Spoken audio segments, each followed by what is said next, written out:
Marina fa isy amin'ny taona 724 ny fananganana terminal iraisam-pirenena vaovao izay iainga avy eo amin'ny pavillon présidentiel mipaka eny amin'ny Asekina.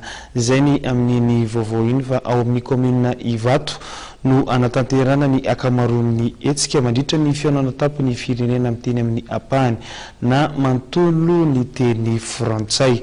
Ho fandraisana izany indrindra dia nisy ny fandaminana nataon'ny tompon'andraikitra teo anivon'ny commune ao amin'ity commune ny Ivato ity.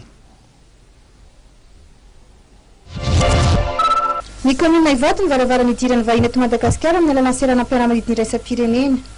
Ao amin'ity commune ity ihany koa no anatanterahana ankamaroan'ny hetsika mandritra ny fihaonana tampon'ny firenena amin'ny teny amin'ny ampahany na manontolo ny teny frantsay. Ho fandraisana izany indrindra sy ho fampisehoana ireo vahiny fa mahay mandray vahiny ny malagasy dia nisy ny fandaminana na izany teo amin'ny tsena na teo amin'ny fifamoivoizana.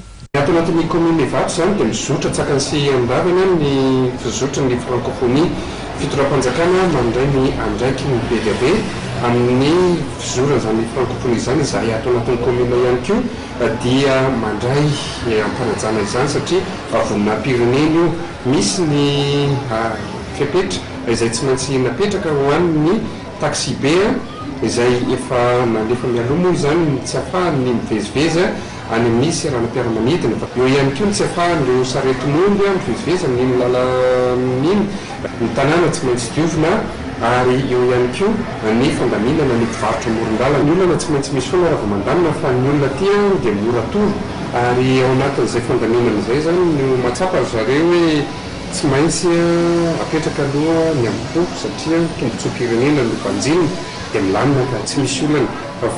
Nisy ny olana hoy ny be ny tanàna ny Ivato nandritra ny fandaminana ny tanàna saingy hita taratra ny fahavononany rehetra ka dia nanaiky ny fandaminana na ireo mpivarotra amoron-dalana na ireo taxi be indrindra fanimponiny. Vonona tanteraka ny fandraisana ny fihaonana ny tampony francophonie ny commune Ivato ka ny tanàna ihany koa aza dia nasimpanavaozana sy fanatsarana.